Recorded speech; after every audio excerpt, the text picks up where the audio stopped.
जय श्री सीताराम, जय माता दी। नवरात्रि की अष्टमी और नवमी आने वाली है। मैं आपको बहुत खास बात बताने वाला हूँ, वीडियो को पूरा देखें। देखें, वैसे तो नवरात्रि के सारे 9 दिन ही अपने आप में शुभ हैं, लेकिन अष्टमी और नवमी विशेष तौर पर शुभ है। ये विशेष तौर पर जागृत दिन है।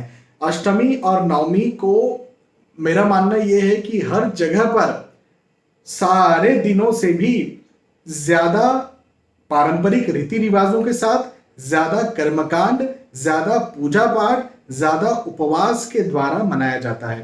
हो सकता है किसी के यहाँ सिर्फ अष्टमी मनाई जाती हो, किसी के यहाँ नवमी मनाई जाती हो, किसी के यहाँ दोनों मनाया जाता हो। ऐसा भी हो सकता है कि कुछ कुछ जगहों पर दोनों ही मनाया ना जाता हो, सारे 9 दिन ही एक समान माने जाते हों। लेकिन मैं आपको यहाँ पर शास्त्रोक्त बात बता रहा हूं कि आप 9 दिन यदि उपवास रखते हैं, पूजा पाठ करते हैं, नहीं करते हैं, चलिए कोई बात नहीं, लेकिन अष्टमी और नवमी या फिर दोनों में से कोई एक दिन जो मैं आपको बता रहा हूं वो विधि आप जरूर करें। देखें, मैं बार बार कुल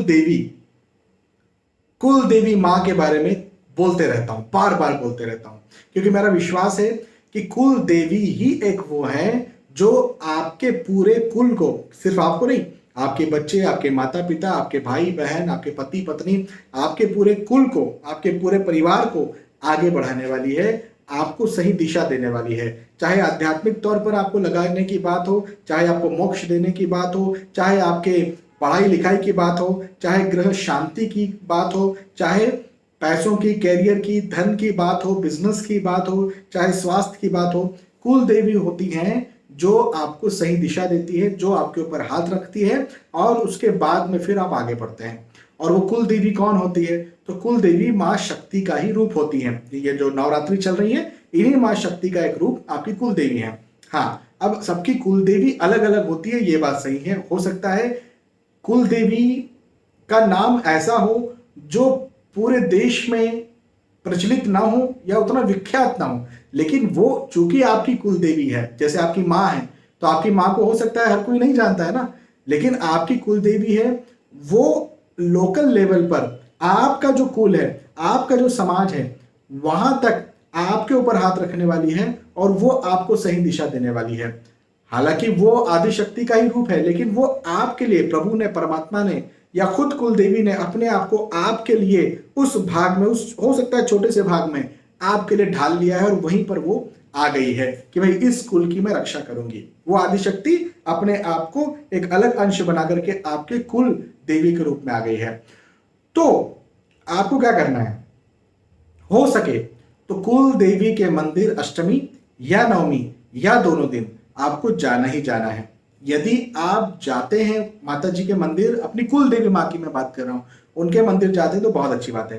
कई बार ये जरूर होता है, कुछ लोग कहते हैं सर हमारी कुल देवी तो 1000 किलोमीटर दूर है, 500 किलोमीटर दूर है, बहुत दूर है, इतनी दूर जाना हमारे लिए उतना पॉसिबल नहीं है। हालांकि 100-200 किलोमीटर दूर हो तो जरूर आपको जाना चाहिए, लेकिन ज्यादा ही दूर है और आपके लिए जाना पॉसिबल नहीं है, तो मैं आपको उपाय बता रहा हूं।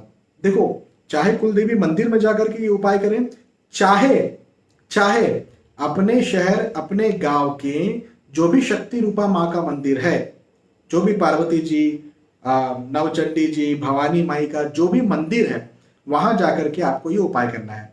लेकिन ये जो उपाय करना है, अपनी कुल देवी को ध्यान में रखते हुए करना है कि मैं मेरी कुल देवी के लिए कर रहा हूं।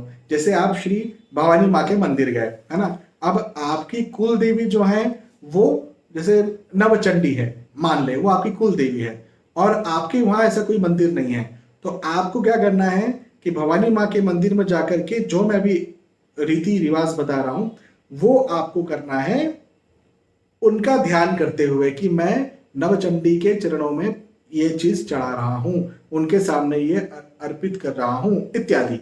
ठीक है, चलिए अब मैं आपको बताता हूं आपको क्या करना है।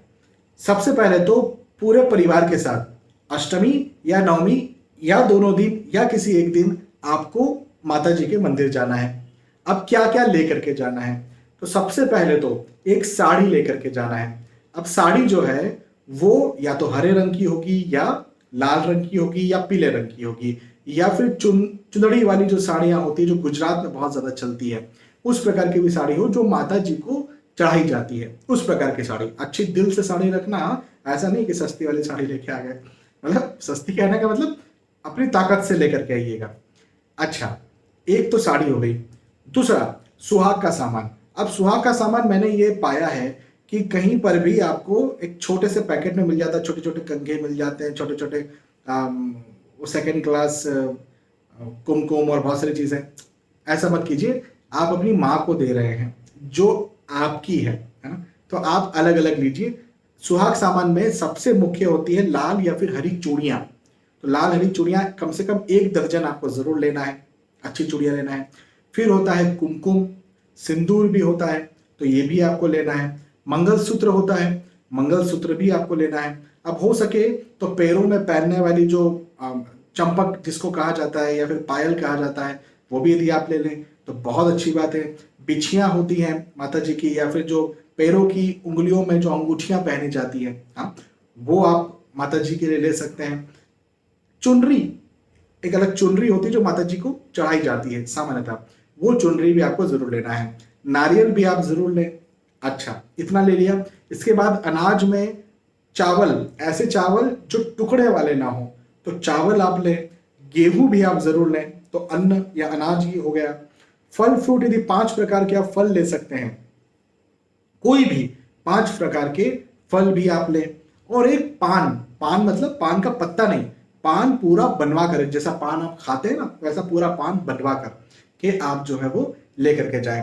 दक्षिणा आपकी जितनी इच्छा है, 10 रुपए, 100 रुपए, 1000 रुपए, जितनी आपकी इच्छा है उतनी दक्षिणा अपने साथ माता जी को अर्पित करने के लिए जरूर रखें। और फूल और माला को कैसे भूल सकते हैं, तो फूल माला तो जरूर रखना ही है।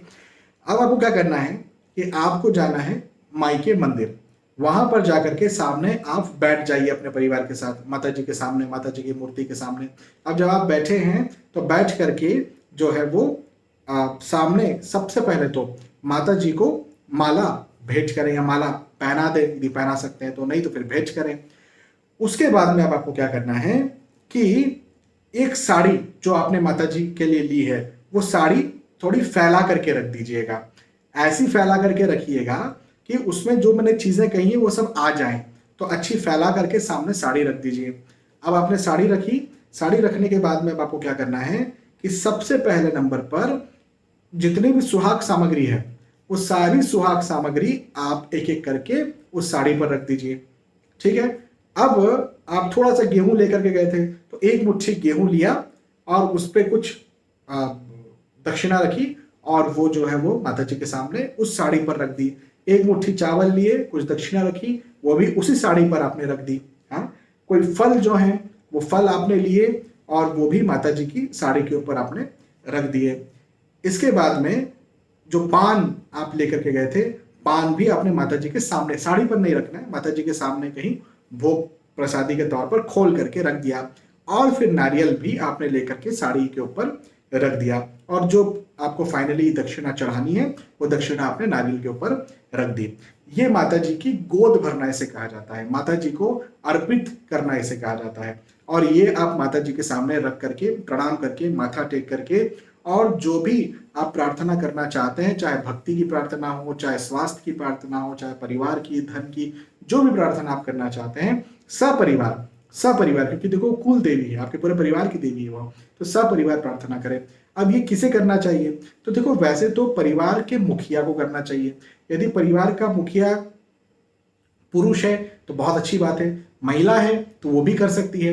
लेकिन यदि बच्चों को करना है, लड़कों को करना है, मतलब जो लड़के या लड़कियां हैं बच्चे, तो उनमें फिर लड़कों को करना चाहिए। उसकी वजह ये होती है कि लड़कियों की शादी हो जाएगी, जब उसकी शादी हो जाएगी तो उनकी कुलदेवी कोई और हो जाएगी, है ना। लेकिन लड़का जो है उसकी कुलदेवी तो हमेशा यही रहने वाली है, उसके पूरे परिवार की कुलदेवी यही रहने वाली है, तो लड़के को पहले करना चाहिए। लेकिन महिलाओं में भी जैसे माँ है, अब माँ की कुलदेवी तो हमेशा यही रहेगी, है ना। दादी है तो उनकी कुलदेवी तो हमेशा यही रहेगी। परिवार के मुखिया यदि पिताजी नहीं है, माँ है तो माँ करेंगे। तो आप जैसी आपकी इच्छा हो, लेकिन आप इस प्रकार से माता जी को ये अर्पित करके और अपनी कुलदेवी माँ का ध्यान करते हुए, यदि कुलदेवी माँ के मंदिर आप जाकर के कर रहे हैं तो बहुत ही अच्छी बात है, वो तो कर ही रहे हैं आप। लेकिन यदि आप दूसरी माँ के मंदिर हैं, दूसरे रूप, उन माँ का रूप कोई दूसरा है, तो वहां जाकर के उन कुल देवी माँ का ध्यान करते हुए, सोचते हुए, और फिर आप ये अर्पण करें और उन्हीं कुल देवी माँ से प्रार्थना करें और ये समझिए वही कुल देवी माँ है, और फिर आप वापस आए अपने घर पर। देखिएगा ये करना, और वर्ष में ये एक बार जरूर करें ना अष्टमी नवमी पर। ये करना आपके लिए बहुत ज्यादा पावरफुल होगा, ताकतवर होगा। अपनी कुल देवी की घर पर भी आराधना जरूर करें। अपनी कुल देवी को घी का, तेल का, या जो भी विशेष दिया यदि आपकी कुल देवी को लगता है तो वो जरूर लगाएं। आपकी कुल देवी माँ की जो आरती होती है, हो सके तो वहां मंदिर में भी वो आरती करें, और अष्टमी और नवमी पर अपने घर पर भी वो आरती करें। अपनी कुल देवी की फोटो आपके पास है या नहीं? फोटो नहीं है तो फोटो जरूर रखें। कई लोग कहते हैं सर हमारी कुल देवी का ऐसा कोई चित्र नहीं है, कोई उनका चेहरा नहीं है कि वो चेहरा उतार दिया जाए, एक पत्थर रखा हुआ है, उनको हम कुलदेवी कहते हैं। ठीक है ना, कोई बात नहीं, वो प्रतीक है। तो वो उस जगह की फोटो आप ले लीजिए, उस स्थान की फोटो आप ले लीजिए। वो पत्थर जिन्हें आप कुलदेवी माँ के तो आप पूज रहे हैं, उनकी फोटो आप लेकर के अपने घर में रख लीजिए और उनको आप पूजिए। तो जो भी आप इस प्रकार करते हैं और फिर रेगुलर बेसिस पर आप करते हैं, देखिए आपके परिवार में चाहे मानसिक समस्या, चाहे शारीरिक समस्या नहीं होगी, पारिवारिक समस्या, गृह क्लेश की समस्या नहीं होगी, धन की समस्या, प्रतिष्ठा की समस्या नहीं होगी, पढ़ाई लिखाई, स्वास्थ्य, कोई समस्या किसी प्रकार की आपके घर में, परिवार में समस्या नहीं आएगी। ये आपकी कुलदेवी माँ आपको आश्वस्त करती है। बिल्कुल आप जाइए और जैसा जैसा मैंने बताया वैसा कीजिए। बहुत बहुत धन्यवाद। जय श्री सीताराम।